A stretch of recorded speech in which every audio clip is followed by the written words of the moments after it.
right, so before we get started, I'd like to welcome a good friend, advisor, Deirdre Silberstein. Deirdre is a professor at Columbia University at the Center for Technology Management, where I've had the pleasure of hanging around there for a number of years now. And Deirdre is also a consultant. Deirdre, why don't you just introduce yourself real quick, if you don't mind? I'm a consultant. I work with tech entrepreneurs building their companies. Usually this involves taking someone who's a real tech person and getting them to think about things like, marketplace, customers, things like that, strategy, and so forth.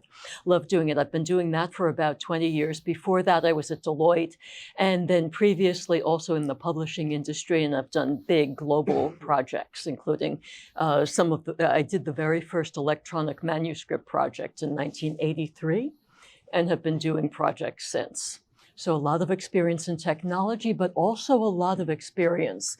And I think it's slightly different from these gentlemen in helping people understand the human part in the whole security aspect. Thank you. Please kick us off, Robin. Absolutely, absolutely. Okay, so the first question I'm going to ask is about adapting cybersecurity to AI-enhanced threats. So that's the topic. So the question is, how should business leaders evolve their cybersecurity strategies to counter the sophisticated AI-powered phishing attacks that exploits their cultural context and social engineering? So first I would say that the premise of your question needs to change. When you say the cybersecurity professionals, I think there needs to be a different phrasing in the question. I think if you look at it more holistically across an organization, it can't just be on the cybersecurity professionals to help drive awareness and mitigation of a very sophisticated scheme, phishing, social engineering phishing, and then all of that. And I would even include business email compromise, and then AI on top of that. It has to be a holistic mindset that the cybersecurity people have to drive that, but there has to be assistance, vigorous assistance with not only General Counsel's office, your tech folks, IT, OT people, but more importantly, your training regimen. There has to be that marriage between your cybersecurity professionals and training to be able to get to the furthest employee. We have to realize that the threat surface has magnified exponentially since COVID, right? We've hired so many people that are working remotely at home without the same protections we have on premises. So we have to be able to get to them quickly to be able to understand what those capabilities are. And what does a real email look like that's potentially a phishing expedition versus what it was 3 years ago? We have to advise and inform and train our employees to be aware of that. And that takes a whole company approach. Do you want to give the aspect of the... I would like to talk about it, and I'm building on what Bill was saying here. Story. I was teaching a class at Columbia last year talking about data security, and one of the students, looking very impatient, raises her hand in the background and says, "Your generation cares about data security, my generation doesn't." And I said, "Are you serious? Do you care if your healthcare data gets out there, your financial data?" She says, "We don't care." And the entire room of about 80 students was sitting there nodding, saying, "We don't care about data security." Welcome to Gen Z. These are the people that you are hiring to do a lot of the work in AI, because these are the people who know this. Now, another aspect to know about this, besides understanding that they don't care about data security, is that they bring their social media habits to all of the work they do. And think about social media. Social media is, of course, personal. They have no real experience of the business environment and how the business environment is different from their social environment. So there they are. They use social media. They share. They share everything before even thinking about it. They will just, like, I like this, out goes to all of my friends and so forth. And where this gets really interesting is that the lines are blurring. There's an advertisement out there now for the latest smartphones. I don't know if you've seen this, where one of the AI-driven capabilities is if you take 3 photos of a group of people, you can mix and match the photos, the pictures of the faces. So you can optimize the photo by switching out faces. Now, this is being advertised to them by companies. So would they see a difference between what they can do to create an optimal photo of a family group and then what they can do to alter images in, say, marketing, or in, say, sales, or something like this? Remember that a lot of the first implementations of, it was machine learning, and it had to do with recommendation engines, were in things like marketing and sales before anyone else jumped in on it. So a lot of companies develop bad habits in relation to altering images in advertising and in sales and so forth. And the kids don't know different. They are being told by the tech companies that it is good to alter images. It is good to do that. So picking up now on what Bill was saying, and I don't want to ramble on at length because others have things to say here, is that you need to very carefully do extensive training. You can't just issue a statement. You have to give examples. You have to set out what is allowed, what is not allowed. And you have to do it repeatedly over and over again. And you have to give them examples showing them this is what a fake message looks like. This is what a real one looks like. This is how you detect something that ChatGPT wrote. This is how you detect something that's real, and so forth. And I won't want to belabor this, although I can talk a lot about this afterwards. So let me stop here and move on. I just want to add a little bit, and I'll always bring things to the kind of physical, tangible piece of it. And what Deirdre said is right, and is that, you know, there's no filter. It's business and personal are on the same device, always in multiple tabs. And what Bill said resonates with me is we have to get to the furthest employee because that's the weakest link. And so what our recommendation is to assume that, hey, we're going to have 2 monitors up. Everybody can kind of work on there, or everybody's used to kind of flipping between different tabs.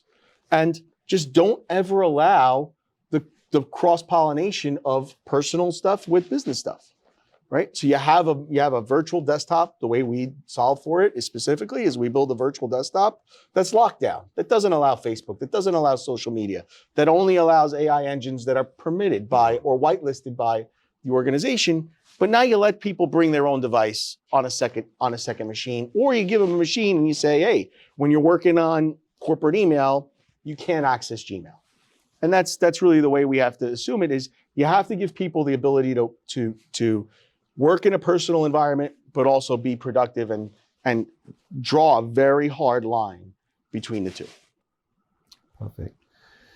The next question actually answers a couple of areas that folks were asking, the audience, and it's all about leveraging AI for cyber defense. So with AI's role in cyber attacks, growing, what AI applications and technologies can organizations deploy to be able to defend for cyber attacks? Let me, start with Michael. Sure, thank you. Think about it. Yeah. Thank you. Thanks for the easy questions, Robin. I appreciate that. Thank you very much, my friend. Yes, indeed. I will return the favor.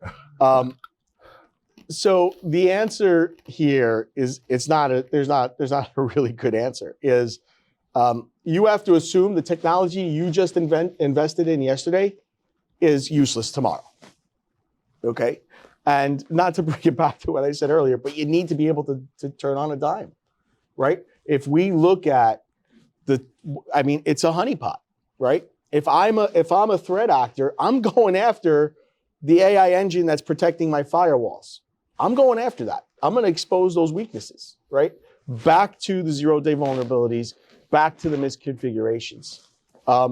So So you have to first of all understand that AI is coming at you really hard, right? At every minute of every day, at every opening, at every surface that you have, there's an AI bot trying to get at you. And if you don't believe me, go ask your infrastructure guy who, hopefully you're not asking him to kind of make sure the electricity and the lights are on. At the same time, what do we do on the opposite side? Obviously, we use AI to our advantage. We use AI because we have to correlate a lot more data than we did in the past, right? And so we have to use AI engines and everything that we're doing now for cybersecurity to correlate that data, right? To say, hey, I've got 100, most organizations have hundreds. If you have more than 500 employees, you have at least 100 applications in your app stack. 100 applications in your app stack, and you're only as good as the weakest link, right? So you need to understand what are the weak links in those applications, right? And you're not going to be able to do that. A human being can't crunch that data. Other interesting fact, and then I want to kick it over, is yesterday, I think just south of Chicago, I forget the organization, they just announced that they brought online the second fastest supercomputer in the world. It can do, I think, 2 quadrillion processes a minute, something crazy like that. It's going to be the fastest supercomputer in the world, I think, in a couple of weeks. It's operating with 80,000 GPUs all tied together to crunch data. And it's a lot, there's a lot going on there. So we have to be prepared for that. And if you're trying to protect a big surface area, you're not going to be able to do it. You need to condense that IT footprint. I just want to add a little bit to Mike's point about practicality. And somebody brought up SCADA over here. I'm obsessed with SCADA right now. I was my old job because we saw our adversaries attacking our SCADA systems at every level. 2 big things I look at, are gas and oil pipelines. The movement of everything revolves around SCADA, and ICS the ability to move things at speed and control that movement with AI, right? So you look at that and look at some of the breaches that have occurred over the last 4 or 5 years, and you go back to breaches a decade ago in our HVAC systems. And the ability for all this SCADA, ICS, HVAC, everything that touches the internet was done so for efficiencies and effectiveness, but not with any baseline security. So when now you're driving the capabilities of our adversaries to penetrate our OT systems, our HVAC, and then what touches the internet really is just at an exponential level. 2 things have to occur. Number one, we have to know what those threats are. You have to be able to ask, if you're in the OT business, what are the threats? What have we seen our adversaries do around the globe? Because the Chinese and the Russians will do this in Europe and South America and Southeast Asia first. They'll try it there before. And then secondarily, what are the mitigation strategies that we know are out there? You have to be able to go out and do some benchmarking and see, hey, we're vulnerable here with our SCADA systems or ICS or maybe our HVAC, anything that touches the internet. What are current ongoing off-the-shelf mitigation strategies that are out there? Michael talked about stacking of the apps, right? Well, what's out there? Like we are unwilling as humans to go out and see what's in the industry, right? There's 3 things we do very, very well. Number 1, we click on every link that comes to us. Number 2, as Americans, we panic like no one in the world, right? But what we don't do well is benchmark and see what's out there or inside to help mitigate some of these strategies. So I'll leave you with the 2 things of knowing what the threat is and then looking for existing mitigation strategies. Don't create your own. No questions for the audience. No, I'm just kidding. So on the air gapping thing, so just, I'm about numbers and I'm the scary guy, right? So we have 2,600 linear miles of natural gas pipeline in the U.S. It's a lot, right? Protected by, anybody know who protects those pipelines? Go ahead. Yep. Who? You do? Yep. TSA? Well, to some degree. Okay. Contractor. All right. Well, TSA is responsible for protecting, like, you didn't even know that, right? So do we want, TSA is great at airports. Should they be the organization that's responsible for protecting our gas and oil pipelines? I would say we have to revisit that. And the fact that those 2,600 linear miles of pipeline are overrunning private sector land, public land, right? So it's not a government thing. So when we talk about the vulnerabilities, it is a team game. It is a team game. I like to make an analogy to the bad guys doing counterfeit money. What the government does is they do a deep dive into how they did that, what technologies they use to create the counterfeit money. And from that, they create, plans to make changes to the bill, putting new colors or pictures or whatever, right? To make it harder for the bad guys to do the counterfeit. Now, with this, I am thinking that what should be done is the concept of behavior analytics, really understanding what the bad guys are doing, right? Getting into their heads and trying to one step ahead of them, which is not easy. It's very hard. We are always behind. They're ahead of us because they are doing this from Eastern Europe, etc. I'm not going to name countries, but they're doing this full time, right? And they are sitting there 9 to 5 doing this work. So another thing that I think is important to have is automated threat detection technologies that could sit there, be listening, taking care of the noise that's out there, and alerting the individuals, the security folks, when they see something that's indicating a breach. Do you want to add anything to that? Simply, I'm going to talk at a more mundane level throughout this panel than these guys. Simply that we keep hearing the big tech companies say, well, we're out there developing tools so you can detect fake images. And we all know that that's not a priority of these companies. I would suggest that we as consumers, as business owners and so forth, start demanding that the tech companies take responsibility and develop these tools that we can use to find the fake images, to identify fake emails, to come up with some sort of threat assessment, maybe some sort of notification when something comes into email or into a system or into something where something is wrong in the image or in the email. I'll just add on. I think raise your hand if you're part of an ISAC. So an information sharing advisory council, right? If you're not, you should join one, right? Because it makes no sense to not be part of that infrastructure work, but so you get real-time threat information. I can tell you from being part of the intelligence community for 30 years, we have exquisite collection of what the bad guys and bad girls are doing around the world, whether that be Russia, China, the folks in Romania, Albania, Czech Republic, the criminals, the dark web folks. We know what they're doing. The problem is it's at a classified level. We can't really disclose it, right? So the government, the intelligence community has to be more effective at taking that classified data that we see the bad guys and gals doing and transitioning it over the fence to the private sector, because those are the ones who need it. We have done a horrible job of that the last 15 to 20 years. We saw that, and not to go down a rabbit hole, but when the energy corporation went from analog to digital and how they moved a lot of stuff, we saw adversaries getting way ahead of that and putting malware into our SCADA and ICS systems. We never told anybody, right? We just got to do better at that. Look at SolarWinds. We knew what SolarWinds was about 4 years ahead of time, right? So we have to put pressure on our government organizations to be more forthcoming with what they collect, because what we see happening here in the United States has already occurred in Southeast Asia and in Europe and South America 2 or 3 years before that when they tried it out. Perfect. Okay, we got 5 minutes left, right? Then we go Q&A here. Yeah. So the next question is about zero-day defense, and I'm going to include ransomware just so we can bring it all. What best practices can businesses protect themselves with zero-day and ransomware? I'll go with Michael. It's going to happen. You've got a vulnerability in your system today. Everybody does.